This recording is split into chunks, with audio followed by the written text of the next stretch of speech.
section scheduled for Q&A, but I thought it would have been much more fruitful to give you the time and space to really finish up, because I think you have tackled on some really important questions that we have perhaps with our co-participants of our panel, we could, for instance, unfold together. So if you don't mind, we would straight jump onto our next panel. So, and with that, I would kindly like to ask Róna Kopeczky and also Sanneke Huisman to join us at the table. Sepp will also participate, and via Zoom, Tjaša Pogačar.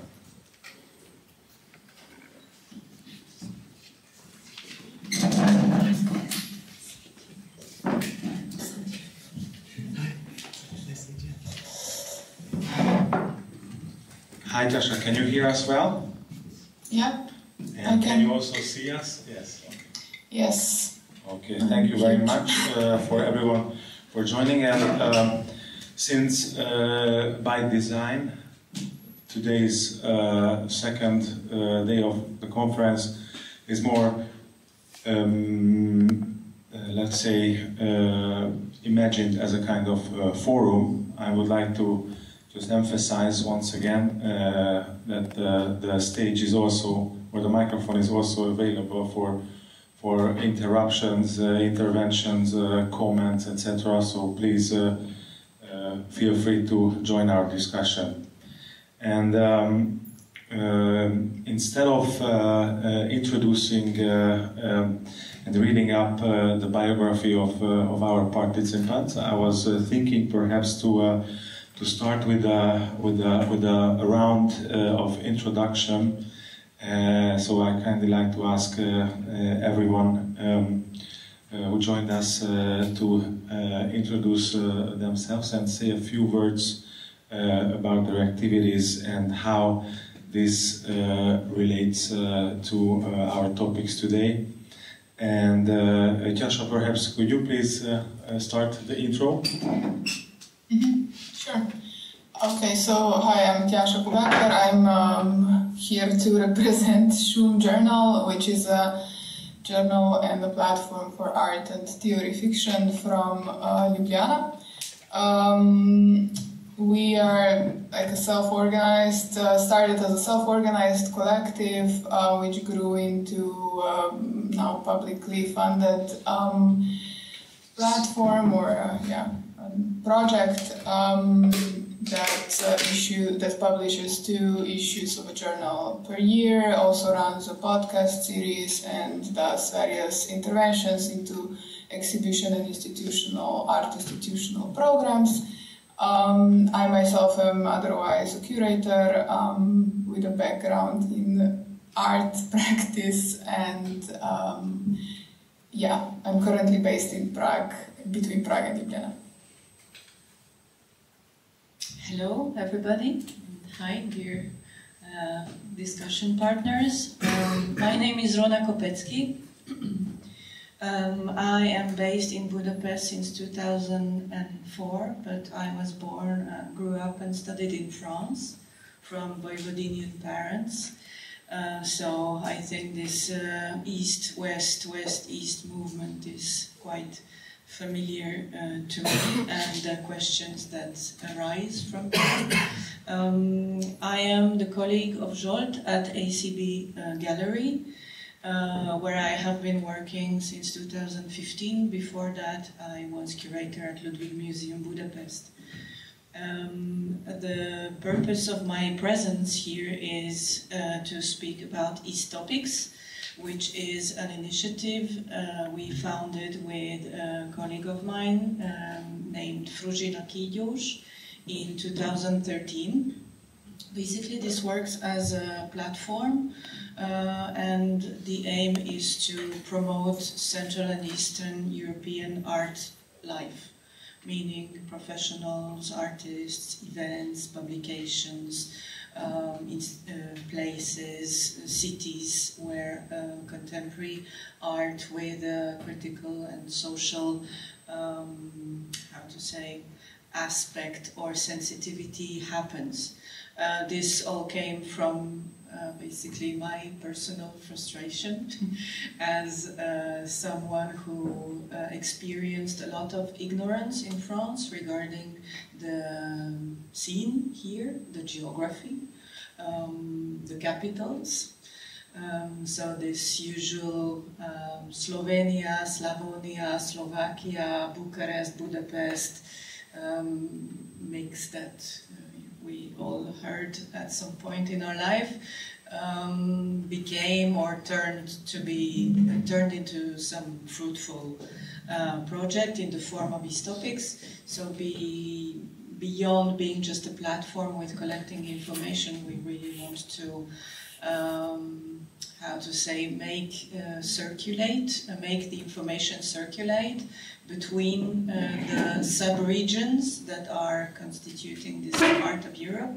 And we also organize curatorial residencies with Budapest being the main spot. This happens once a year. And introducing young students or young curators already active to the curatorial artistic questions, urgencies, institutional landscape, and so on. And we are non-governmental, we are not for profit. We do not accept any Hungarian state funding. So this is quite challenging. We had an exhibition space for 4 years, and now we are looking for a new one. So we have a diverse set of activities, and with definitely the aim to make this, knowledge better from outside of this region, but also inside the region itself. Thank you. Hi everyone, thanks for having me. I'm Sanneke Huisman, and I graduated as an art historian in the Netherlands in 2012. That was the year of the drastic budget cuts by Halbe Zijlstra and the likes, and which kind of forced me to become a freelancer in the art field. It was at that time pretty impossible to get a fixed job. So ever since I work as a freelance art critic, writer and curator, but there is an institute that I am closely affiliated with already since my graduation, and that is Lima. At the time I started working there, it was still the Netherlands Media Art Institute. So Lima carries on the legacy and the tasks of predecessing institutes like Montevideo, Time-Based Arts and the Netherlands Media Art Institutes, which are all institutes that take care of video art, media art and digital culture. So Lima, it's like the Netherlands Media Art itself was also a victim of the budget cuts, and we shrank from a 35 people institute with gallery spaces to a 5 people run institute in the basement somewhere in Amsterdam West. And here we still are taking care of the media art collections of various institutes in the Netherlands, which are the Stedelijk Museum Amsterdam, Van Abbe Museum, so renowned institutes. We also do that for some private collectors, and we have a distribution collection of over 3,000 titles, which means we distribute the artist copies of this work throughout the world to festivals, screenings, and so on.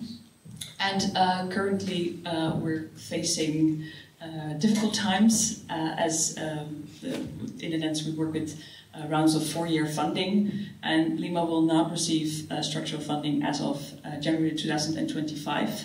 And as it currently seems, we won't find a way to keep on existing as of January 2025.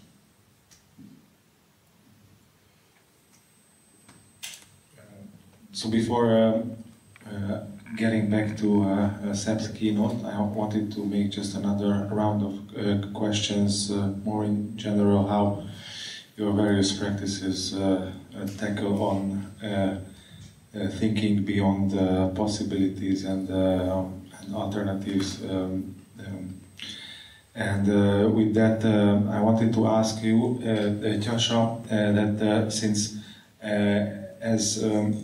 As I follow for quite some time very closely the activity of Shum and the podcasts and the different topics you deal with, I often realize that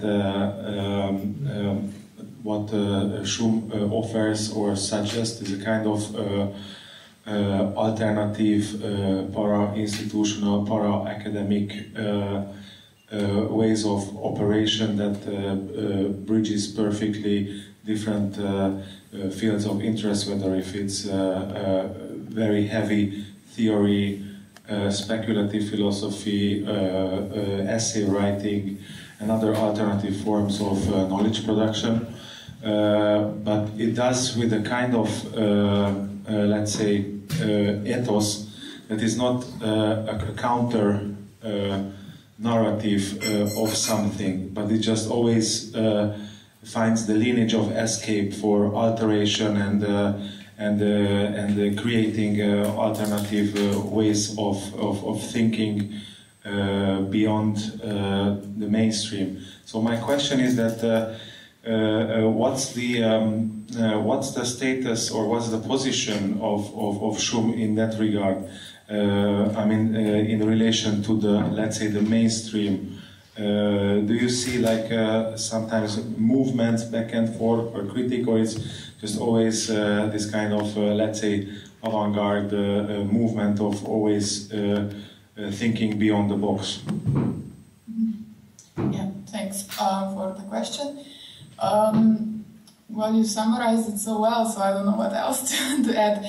I mean, I think that the position of Shum never was, in terms of like the positioning within the system as an alternative in the sense of being outside of the system. So I think this is important because from the start, Shum was began in 2013. So basically, it's like 11 years or now, almost now.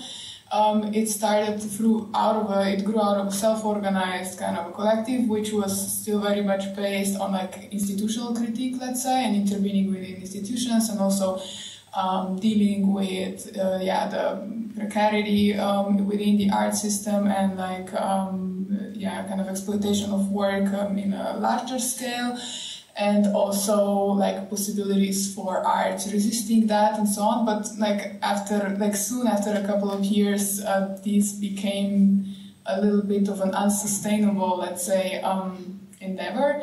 In terms of that, self-organizing within institutions or critiquing them also kind of required us to build our own conditions for work somehow, so in a way it was self-exploitative. So like these kind of problems of institutional critique, we kind of really felt it on our own skin or practice. So somehow we started to turn away from an approach where we would try to critique the institutions from the outside or build like alternative parallel structures parallel to the institutional or mainstream system, because we could not afford that, honestly. We didn't have means or resources to do that. So the approach we took was basically to try to think the critique from within, or even I wouldn't even name it a critique, but more of a trying to bring some kind of an alternative topics or ways of organizing within the institutional network, or with the institutional resources and the means that we were able to access at that time. So at that time, basically, we established this co-production network, which now is not our main primary source of funding anymore, but it has been for a long, long time a network of institutions that basically contributed funds for Shum to exist, and we would be then within the institutional programs kind of intervening with our own takes or perspectives on certain topics that felt relevant for us or for the institutional programs themselves. So in a way, the position was always productive or generative in the sense that it's not oppositional, but it is more trying to not just imagine alternative perspectives or ways of doing things within existing, let's say, system, but to also try to make these imaginations or fictions reality. Although we never were active in a sense of actual, like, let's say, activist engagement. So, you know, establishing different forms of organizing beyond production of content or beyond how we relate to the institutions we work with. I'm not sure if I answered the question. I think it was a very good summary, and also made me wonder how Schum, for instance, deals with, also in a creative way, often in a kind of subversive way, with this kind of legacy that Róna was already pointing towards with this east-west axis. So what I wanted to ask that the ways you also deal with this kind of Eastern European post-Yugoslav legacy is a kind of like a creative, subversive way of dealing it, like an anti-essentialist, deconstructive way of dealing it. I was wondering how it is still a kind of relevant underlying undercurrents of Schum journal. I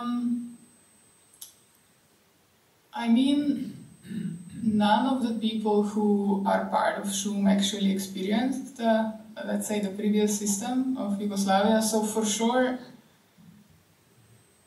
search for an alternatives to an existing capitalist system. That is for sure something that, you know, is relevant and important. But I'm not sure that any of us would feel the need to be, like, let's say, Yugo-nostalgic, or that would feel that it is even possible to return to that period. For example, how we approach it, or at least how I approached it curatorially through the Biennale we did in Ljubljana. I curated the graphic Biennale, the 34th one, and Schum also published. My colleagues edited like a reader or an issue that was called Xenoslavia. So basically like a take on Yugoslavia, but from let's say, a kind of alien perspective, or perspective of imagining a different possible future for an entity that doesn't exist anymore. Because this was also like the key premise of the Biennale, which was titled Iskra Delta, trying to reimagine, imagine a speculative future of a company, computer company, which held a promise of a different future, which wasn't realized. So, like, the position towards the past in that sense, it's not nostalgic, it's more, let's say, trying to fiction the past in order to imagine a different possible future, but always somehow not as something that is completely out of this world in terms of completely like some imaginary escape, but through practices that already exist today and already somehow within art context point towards that kind of create that difference to the mainstream that you mentioned before. Thank you very much. I also wanted to extend this question to Róna, because if someone visits the website, for instance, of these topics, there's immediately a map appearing, and a map is already a construct, a sort of preforming of the very cartographic subject that the name suggests. And I'm just wondering how many Easts are exactly that East topics try to tackle on. Is it a singular East, or what kind of, is it the Oriental? So I'm just trying to make clear, like, the multitude of this potential East that East topics is. So I'm curious, what's your reflections in praxis also? Thank you, Zsolt, for the question. Well, actually, the map itself came from an educational urge to show the region we are talking about, or which we would like to promote, for non-Central Eastern people, obviously. And as I mentioned in the beginning, this ignorance that I encountered many times was the catalyzer of this educational urge. But regarding the multitude of the region we deal with, or let's say I like to call it this corridor from the Baltics to the Balkans. As I mentioned it already in my brief introduction, there are a lot of sub-regions in the region. So there are regions which have interest, countries which have a more developed interest for each other. This is relevant for Baltic countries. This is relevant for the ex-Yugoslav area. This is also relevant for Romania, Moldavia. This is relevant for Slovakia, Czech Republic, obviously. Poland, Ukraine are also standing very close to each other and very much open to each other's scene.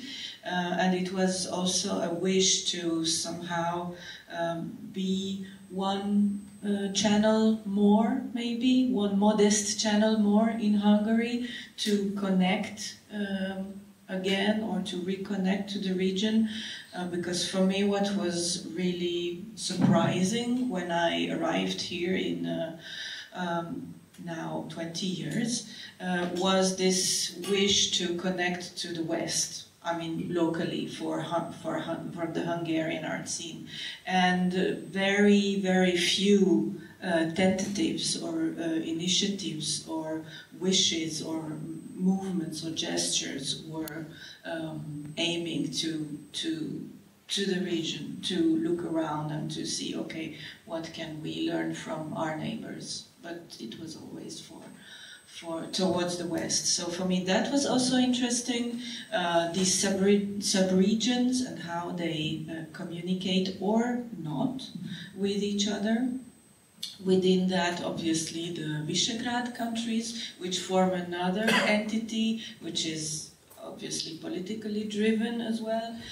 So there are definitely there is a multiplicity that we don't want to erase, and we don't want to uniformize, and we want to address the multi-layerness. Sanneke, I also wanted to ask about the let's say the time span, and perhaps if there's any of Lima's activity regarding geocultural interests. So is there a kind of cartography that perhaps defines the focus of Lima, and also in terms of time span? So what's the historic aspect, or to how back actually the materials and the archives actually span to? Yes, so our history goes back to '78, when Montevideo was founded as a video art gallery, and the collection started to build up ever since. So as I said, it's a distribution collection, so it was mainly because the stuff happening in Montevideo started to lie around. So it was a place for video artists coming together, sharing equipment, sharing knowledge. And by that, videotapes were made and copied, because it was the beauty of video art. You could have endless copies of one work.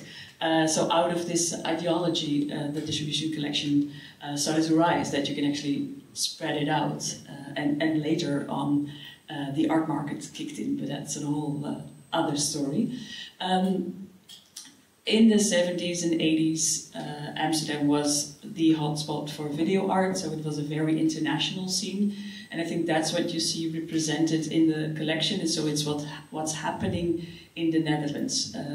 Even though at the times of Netherlands Media Art Institute there were like 30 people working there, the team was too small to really like scout all over the world and see what was happening. So we always stuck to a certain locality, having the luck of people coming in. And that is what it is until now. So we scout within national borders, but of course looking for all the people that have their education or non-education within the borders of the Netherlands. But we need to have this geographical limitation, just because people's labor is limited.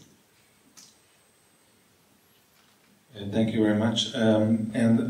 So at this point I wanted to perhaps turn the discussion towards a more let's say debate-oriented, a little bit more polarized direction. And with that, I wanted to ask you, Sepp, in your presentation, which very detailfully outlined the actual consistence of the pickle we are all in.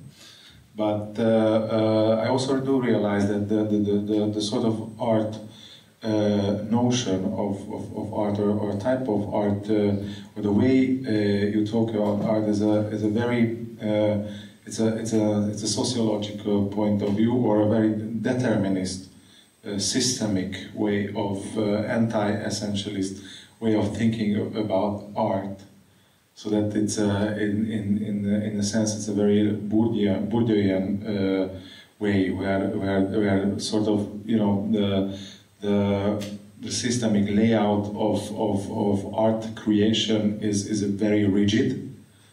It's very structured, and therefore it is very deterministic. There's always deterministic different systems, and I'm wondering if, for instance, you look this from different art perspectives, like more, I would say, from an aesthetic point of view, or from let's say from a magical point of view. So there are all kinds of other ways of dealing art. How this kind of let's say deterministics still look like.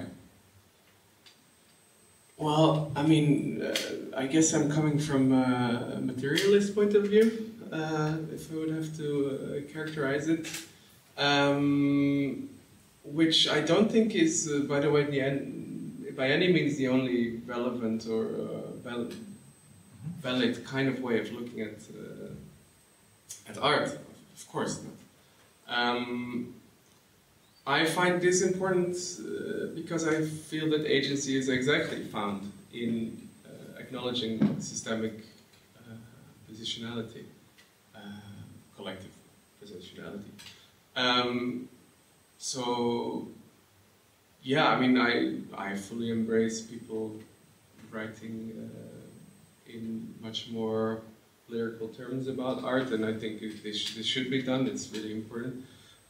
This was simply my contribution because this is the experience I have. I worked as an art workers organizer, and I find also that still today it's really important to dispel the notion of the creative genius, right? I mean, it's still with us, even though we think it's a 19th century concept. Yeah, once again I will reference Katja Prasnik and her beautiful book, which shows that this kind of notion of artistic autonomy as a magical phenomenon even goes deeper than capitalism itself, because it was present in Yugoslavia as well. So yeah, I find it extremely important to look as art workers at the structures that we live and work in, and how we can take agency. But I don't think it's the exclusive window on truth or anything like that. Because, for instance, if we look at like Jesse Osborne's point of view, who also has the book The Crisis of Form, which is exactly about contemporary art and a crisis point of view, but not from a crisis management point of view, not from the systemic point of view. So it's not not culture actually. So this is what we have to, in that regard, at least for the time being, distinguish culture production, and art. And you know, it's of course the two has a lot to do with each other. But Osborne talks about the crisis of form, of art forms. This is what is actually, and perhaps not only a pessimistic thing to think about, but nonetheless like classic notions, aesthetic categories we have about art works and the ideas around that. So this is just what I wanted to perhaps clear out. But we might have a question or a comment, please. Thank you. I wanted to ask Sanneke, because I don't know much about Lima, but it sounds like they have like a quite long lineage, and it's about digital art, right? Correct, mostly? Yeah, a video and digital art. Yeah. So do you feel like throughout the years you maybe have been able to collect, let's say, an audience or like people that could somehow, and I'm not saying it's their job, you know, but like would be happy to support Lima in, you know, not remaining the same, but maybe having still some kind of activities, or because I guess when that might be difficult for, let's say, for example, I don't know, a space that hosts sculptures or fine art, you would say that, for example, video art could, you know, be an online platform with like some kind of like small fee for accessing some content. I mean, I don't know if you know about this art, and I'm not saying it's a great model, but they are also trying to monetize artist video by having a small fee. So I just wonder if Lima ever considered those kind of things. Yeah, thank you for the question. And of course, this non-continuation of Lima as of 2025 was a bit of a cliffhanger. But since we're still working into alternative scenarios, and it's what we have been doing already for all those years. So finding ways of guaranteeing an income for both the artists and the institute is what we do with distribution. And of course, distribution knows various ways. So there have been physical ways of distributing, digital ways of distributing, online ways of distributing. So we're looking on all these kind of scenarios. The difficulty is mostly when media art gains relevance, there's a tendency to stop funding Lima, because then governmental structure says, well, then it is the museums who should take care of it. So actually the success of media art might be the downfall of Lima, because that's the reasoning behind. It was in 2012, and it is in a way again now, that the museums should take care of it, but they cannot. Lima has to. And then we get stuck in the financial problem. Since they fund us with governmental money and we have governmental money, we manage to keep the prices for the preservation of their media art collections fairly low. But if we have to calculate an honest price, they won't be able to finance it. And then they go back to the government and then they say, well, you're already funded. So we're a bit stuck in a loop, but of course looking into all kinds of ways to get out of this. I was wondering if you would have any perhaps comments or questions in general of Sepp's presentation, or would that or does that perhaps made you think about or reflect upon also your own practices? And this question is of course also open to everyone, and Tjaša, for you as well, because one thing that is really stuck in my mind was this kind of idea of the value creation aspect, and how this is different from the let's say economic aspect of what we are dealing with when we are talking about art biz. But in general, the value creation, or let's say the added value to art creation, and with that I'm not only meaning creating individual artworks, but also creating discourses, creating new notions, new set of knowledges about art. Isn't that also a way of value creation that then later on can be expressed also in other kind of economic terms? So is it like a part of the problem or the solution? You know, that's the question. Yeah, well, I mean, accumulation of capital in speculative markets, I think, are part of the problem, not of any solution. However, of course, artists can also in this find, or art workers can find agency in this, and I would point, for instance, at the practice of Vermeer and Hedemans, a Brussels-based artist duo, who very actively engage with this the other side of the split-screen reality of art, right? Because we always try to think of that art world of those traders and so on. That's not us, that's not our art world. But of course, if we look systemically, we can see that this is exactly our art world. And that we are creating the surplus value that is taken there. But it's not taken because we are not being paid for our labor or something. Now, this is also true, but speculation works in a different way. So what Vermeer and Hedemans do is they make kind of proposals like, okay, how about, we had the Art Workers Coalition in the late 1960s proposing to sell off the work of deceased artists from public collections and redistributing that money to living artists to support them, because we know that art becomes worth more once the artist dies, right? How about what is the present-day perspective on that? And they call this a modest proposal. For maybe English-speaking world, they will get the reference.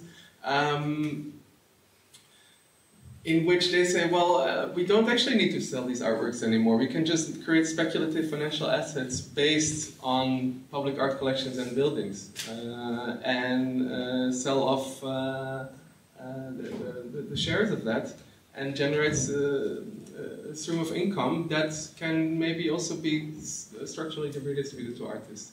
And then they raise these interesting questions: which kind of art institution would participate in that, right? And maybe lose part of the control over their collection or building. Does this kind of even structural intervention undermine democratic decision making?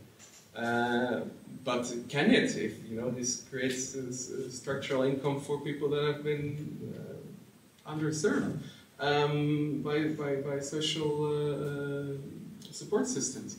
So I think there's a really strong urgency to engage, not just to condemn, but also engage with these kind of speculative structures of value creation and the very real economic outcomes of them. Yeah, I don't know. Is this an answer to your question? Yeah.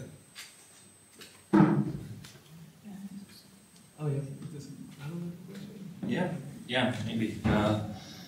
Thank you, Sepp, for your presentation. I think, if I understood it correctly, you kind of teased us with the idea of art workers weaponizing the crisis in a way to take advantage and strengthen their position.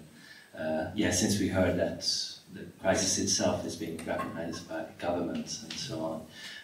So I'm wondering, in relation to the nationwide budget cuts in the Netherlands, and it's not only the cuts of structural funding for certain institutions, but also the increase of value-added tax of cultural products. So it's basically like a systemic, slow annihilation of culture that's happening now in the Netherlands.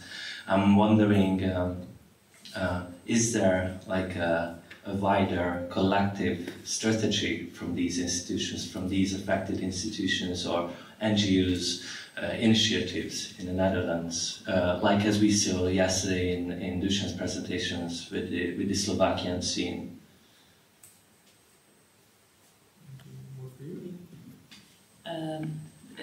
that is very difficult. Like in 2012,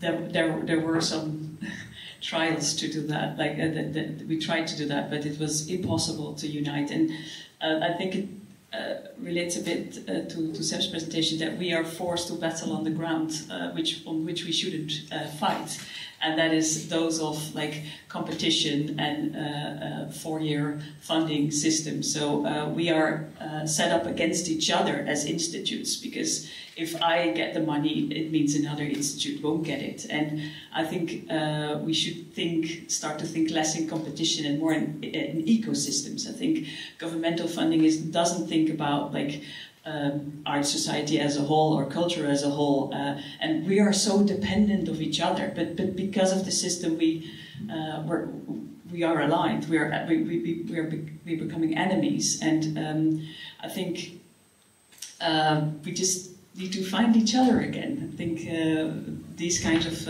instances are also wonderful. And I was at the Dutch Design Week a week ago, and I also said the same, because I think we all want the same, but we're so forced into a wrong battleground. Just like a little addition to that, could you maybe tell us more about why, the official reasoning of all these budget cuts and the increase of value-added tax on culture, and why is this happening? And maybe that could highlight the actual differences of the East and West, and yeah. Thank you. Yeah, the why is that we start to live more and more in a country that is not wanting to have arts and culture, at least not on the experimental side. So there's a lot of money going to highways and warfare. So it's just not high on the political agenda, and having a government that goes more and more right-wing, I think that should be much better in the upcoming years. Yeah, and maybe just very briefly, the very clear and explicit justification to increase the VAT is because they need the money, and they need to get it somewhere. And then of course there's this kind of division that entertainment parks will not get extra VAT, but theaters will, and this populist kind of. Yeah, the reasoning behind is getting more money, but reality already shows that they won't get it. So it is more a demonstration of a hostile position towards arts than a way of getting more money. Actually, I would like to separate a little bit art and PermaCrisis, because in art, I think it was a very decisive moment when the notion of creative industry was introduced in the 90s. It was a political invention, and I guess it describes very well the story of Montevideo and other institutions. And the creative industry puts art in a completely different position, and overall, and we may not forget it. And this is the core of the so-called crisis, and not PermaCrisis, in art. And concerning PermaCrisis, I had the impression that you think that, or we speak about PermaCrisis as a double or triple crisis, or crisis squared, or something like this. And like a usual crisis, a crisis we already experienced in the history, but a little bit bigger. And probably you know that decision makers and politicians used to use a quote many times concerning crisis, concerning the normal, or let's say the traditional crisis. Let me quote it. You never want a serious crisis to go to waste. And what I mean by that is an opportunity to do things that you think you could not do before. But I think it's over. The PermaCrisis is not that crisis. The PermaCrisis is a much more complex and much more dangerous crisis. So we cannot go back and we cannot fool ourselves that it's just a crisis and it's a little bit more complex and bigger and something like that. It's not. It's something else, and I think the whole reason of this conference is to realize that it's a new situation. It's not just that there is a crisis and let's think about the solutions and maybe we have to do things a little bit better or different or something like that. And using the power of crisis to do things differently. So I'm just curious what you think about, and it's not a question, it's just a remark concerning the whole issue of the conference, and especially your presentation and the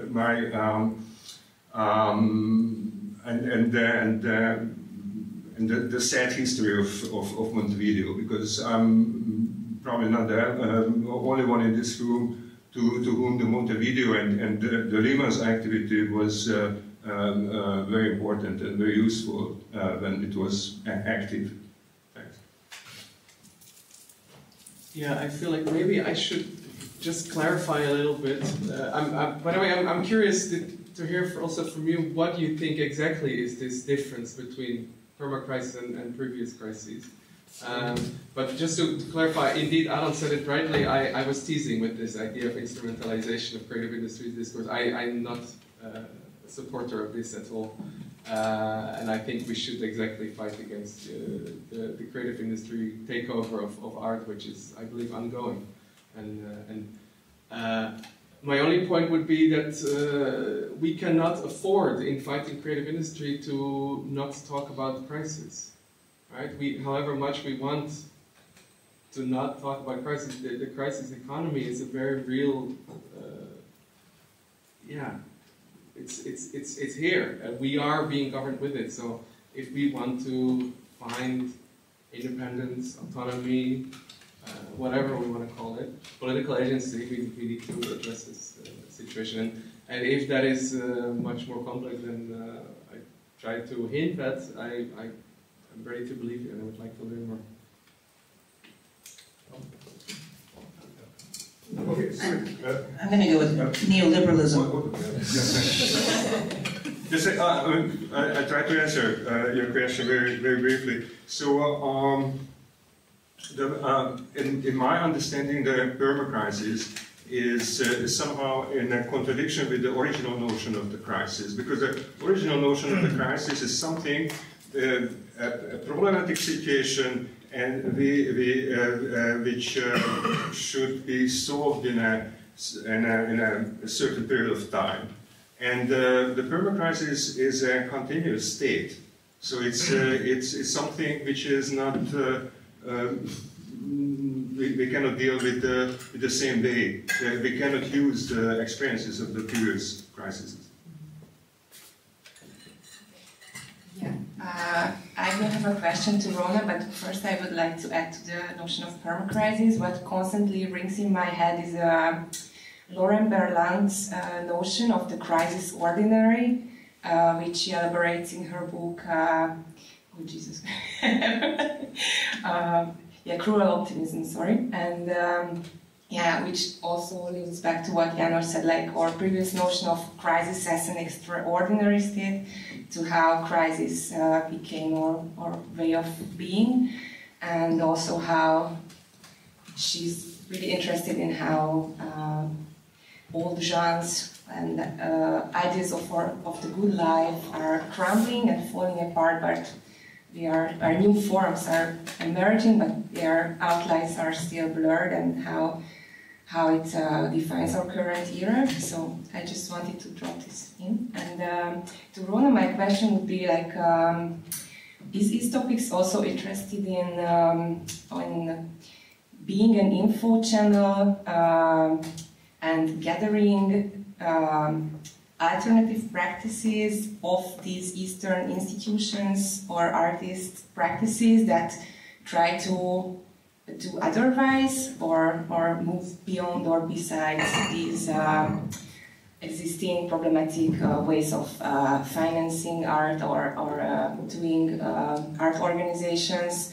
And so do you want to be, or are you already a platform of meeting and connecting these ideas of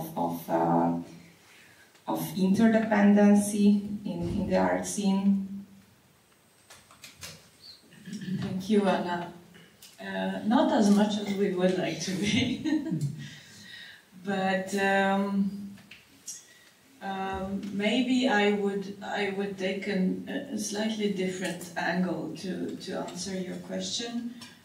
We have been the Hungarian partner of an initiative entitled Secondary Archive, which is basically gathering statements by women artists from the region. And this is a bit of shift from the point of view from the, how to say, the general and used to and habitual discourses of curators writing about artists. Here it's artists writing about themselves, about what is important for them, life, art, politics, body, I don't know, motherhood, womanhood, and so on, with the help of curators.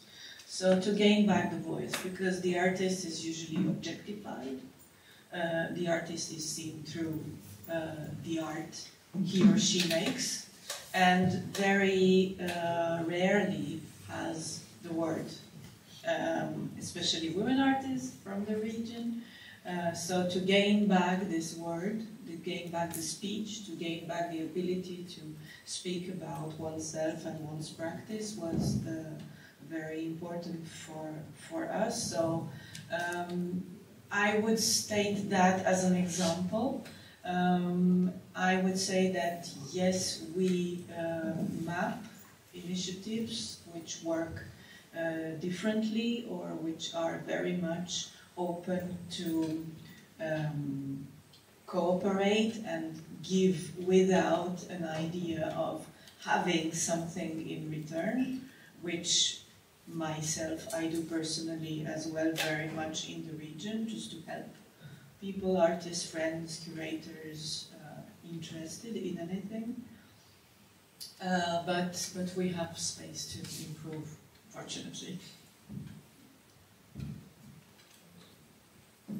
We may have perhaps time for one last question.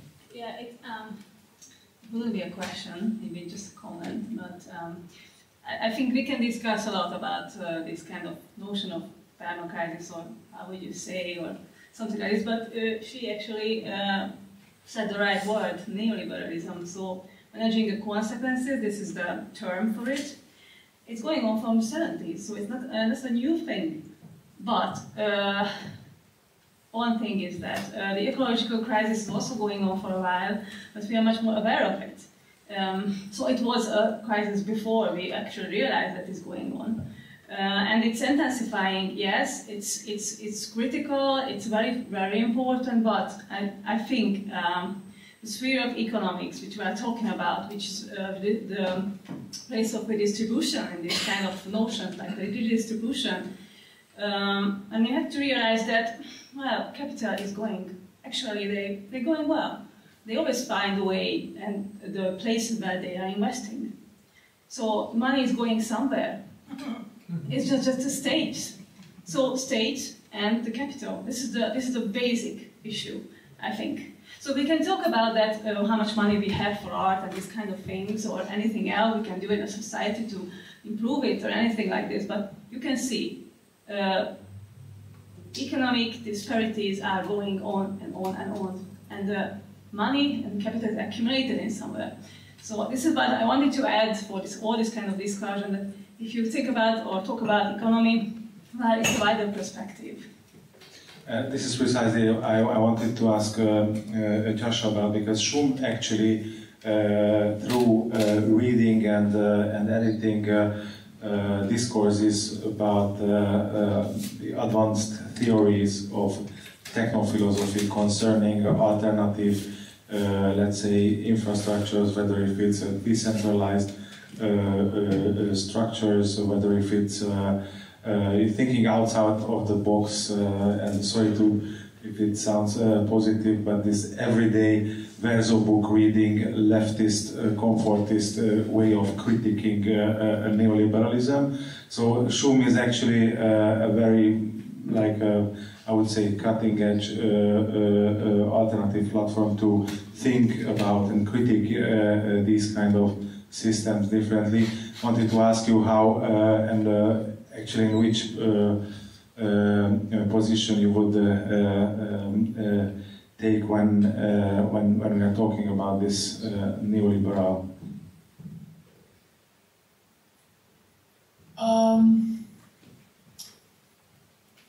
I mean, and I'm not sure if I got the question completely. Can you please repeat, because my internet is a little bit. Yes. So the mic away from your mouth. Yes. So Shum journals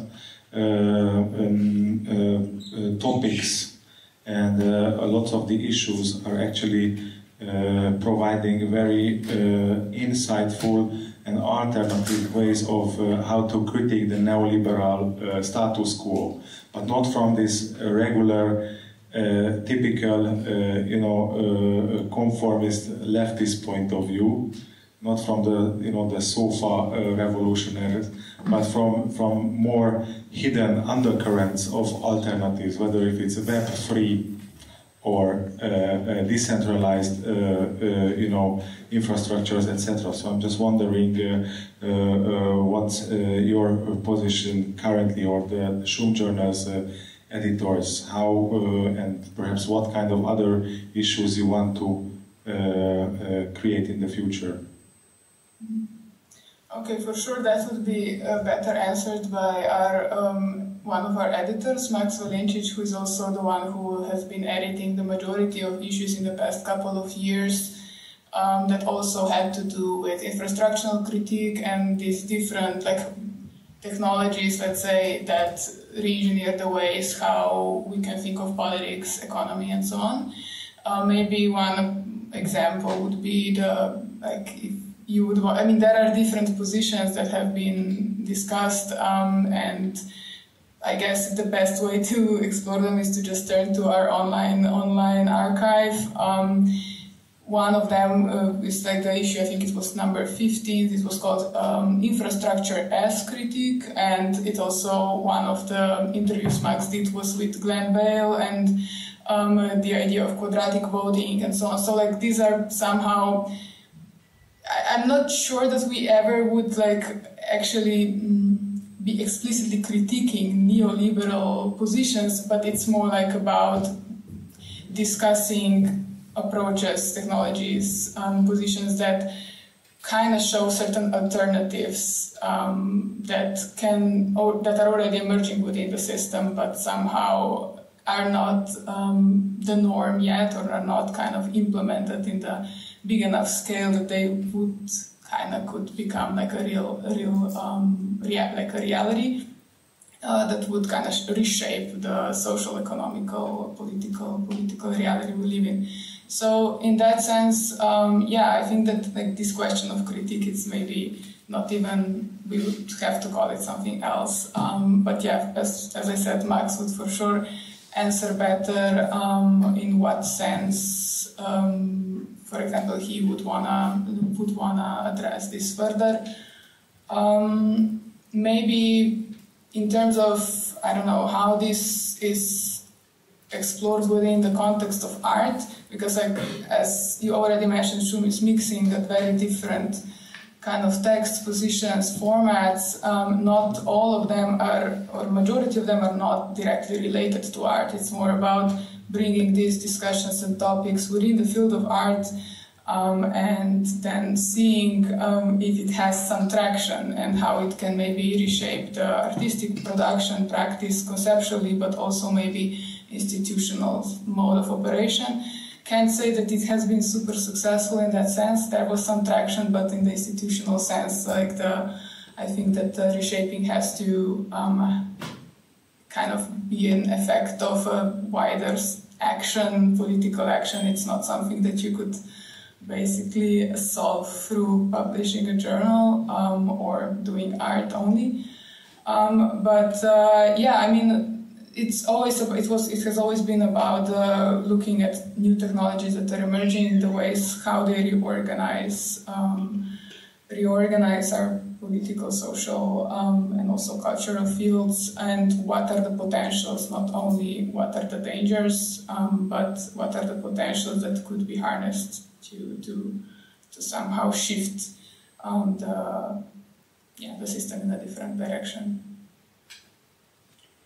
Thank you very much, and as Tjaša pointed out, I would also suggest to the audience to check out Shum Journal's website, but also Sepp's podcast, Sanneke and the Lima activities, as well as East Topics and secondary archives activities online. And we will try to also perhaps accumulate it for later distribution. But that being said, I would like to take the opportunity to wrap up this panel and also ask Szabolcs and the Red Forest Collective to take over the stage, because we have a very tight schedule we really want to stick with. So please give a round of applause for our presenters.